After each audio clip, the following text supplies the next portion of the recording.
আসসালামু আলাইকুম, সবাই কেমন আছেন? আশা করি সবাই অনেকটা ভালো আছেন।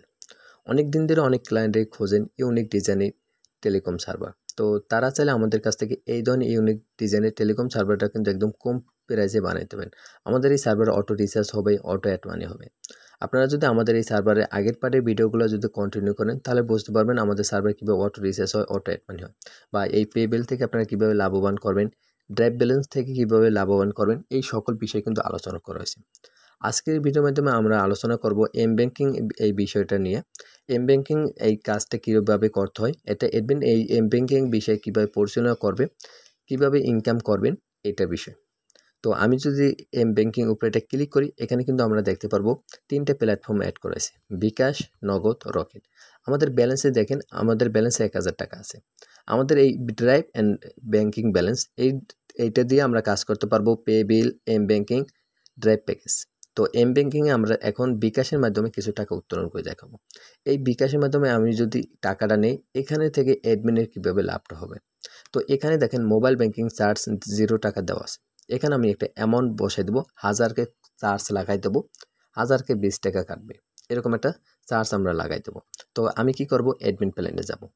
অ্যাডমিন প্ল্যানে আসার পর এখানে আছে অটো অ্যাড মানি, এখানে একটা ক্লিক করব।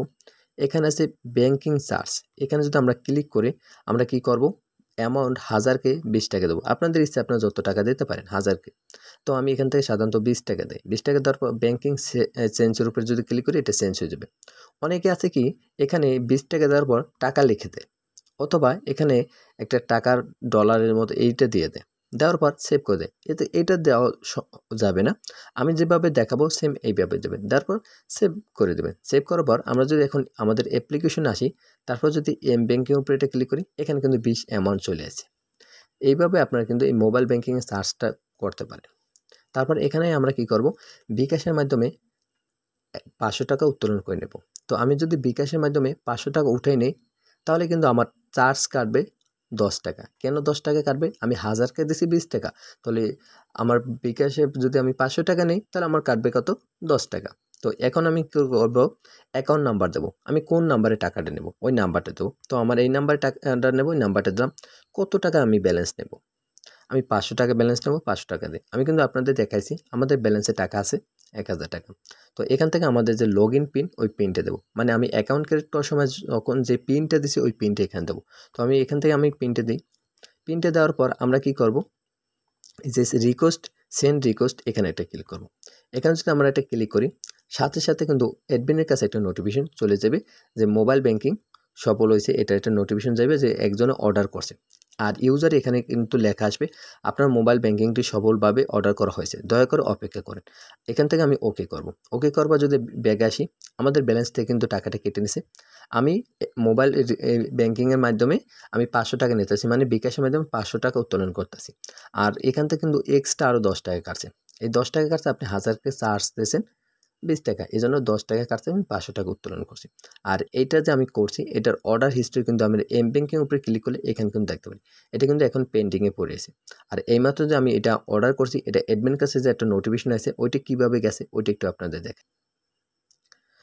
এখানে কিন্তু একটা নোটিফিকেশন চলে আসে, 500 টাকা, তার নাম্বার, বিকাশে দেওয়ার অনুরোধ রইল, সময়, এটা কিন্তু এখানে দেওয়া আছে। আর নোটিফিকেশন আসলেই কিন্তু অবশ্যই আপনার ফোনে কিন্তু একটা শব্দ হবে অ্যালার্ট নোটিশ। এটার মাধ্যমে কিন্তু আপনার অ্যালার্ট খুব তাড়াতাড়ি দিতে পারবেন। এই নোটিফিকেশনটা আশা করি আপনাদের অনেকটা ভালো লাগবে। তো আমরা কি করব, এখন আমাদের যে অ্যাডমিন প্ল্যানটা আছে, ওই অ্যাডমিন প্ল্যানটা ওপেন করব। অ্যাডমিন প্ল্যানটা ওপেন করার পর এখানে লেখা আছে এম ব্যাংকিং। এম ব্যাংকিং উপরে এটা ক্লিক করব। ক্লিক করার পর সেন্ড মানি নাম্বার, নাম্বারটা ডাবল যদি ক্লিক করি, নাম্বারটা কপি হয়ে যাবে। এখন এই 500 টাকা আমরা কি করব, বিকাশের মাধ্যমে সেন্ড মানি করে টাকাটা আমরা পাঠাই দেবো। 500 টাকা যদি আমি সেন্ড মানির মাধ্যমে পাঠাই দিই, আমার খরচ কাটবে কত টাকা? মাত্র 5 টাকা কাটবে SMS চার্জ। সেন্ড মানির মাধ্যমে যদি টাকাটা পাঠাই, আমি তার থেকে 500 টাকা চার্জ নিয়েছি কত? 10 টাকা। মাঝখান থেকে আমি কত টাকা পাইতেছি? 5 টাকা। যত ক্লায়েন্ট আপনার এইভাবে সেন্ড মানি করবে, তত টাকা আপনার লাভ।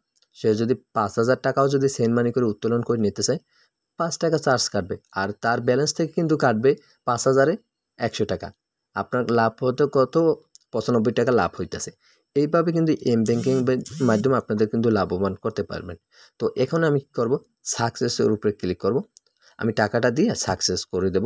তো যখন আমি টাকাটা দিছি তখন আমাদের লাস্ট ডিজিটাল কত নাম্বার দিয়ে আমরা টাকা দিছি, ধরেন আমি আমার নাম্বার লাস্ট 21 এই দিয়ে টাকাটা রিটার্ন পাঠাইছি। তারপর আমরা কি করব, সাকসেসের উপরে এটা ক্লিক করব।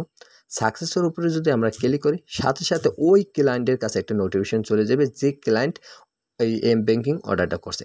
আমি এইটার হিস্ট্রি দেখার জন্য আমি সাকসেস এখানে ক্লিক করলে এটার হিস্ট্রি কিন্তু আমরা এখান থেকে দেখতে পারবো। আর ওই যে নোটিফিকেশনটা গেছে, নোটিফিকেশনটা কি আকারে গেছে, কি সিস্টেম লেখা আছে ওইটা একটু আপনাদের ফলো করে দেখাই। দেখেন এখানে কিন্তু লেখা আছে তার নাম্বারটা, আপনার মোবাইল রিচার্জ অর্ডার সাকসেস করা হয়েছে, আমাদের অ্যাপস ব্যবহার করার জন্য ধন্যবাদ। মানে আপনাদের যে মোবাইল যে ব্যাংকিং ওটা সাকসেস করেছে, আমাদের অ্যাপ্লিকেশন ব্যবহার করার জন্য আপনাকে অসংখ্য ধন্যবাদ। এখন যদি আমি আমাদের অ্যাপ্লিকেশনে আসি, আসার পর যদি অর্ডার হিস্টোরি আসি, ব্যাংকিং আসি, এখানে কিন্তু এটা সাকসেস কিন্তু দেখা যাচ্ছে। লাস্ট নাম্বার কিন্তু এখানে দেওয়া আছে যে 21 নাম্বার দিয়ে আমরা পাঠাইছি।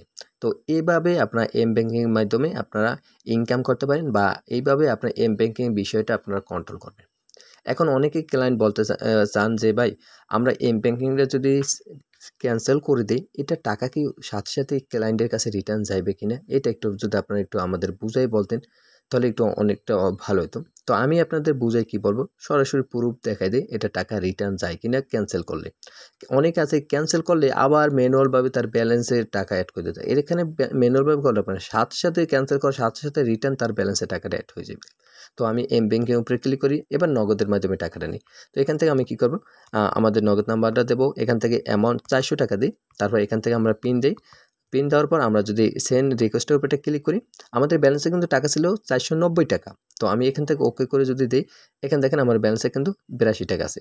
8 টাকাগুলো কোথায় গেলো, 400 টাকা আমি রিটার্ন পাঠাইছি, 8 টাকা কিন্তু আমার ফি কাটছে 1000কে।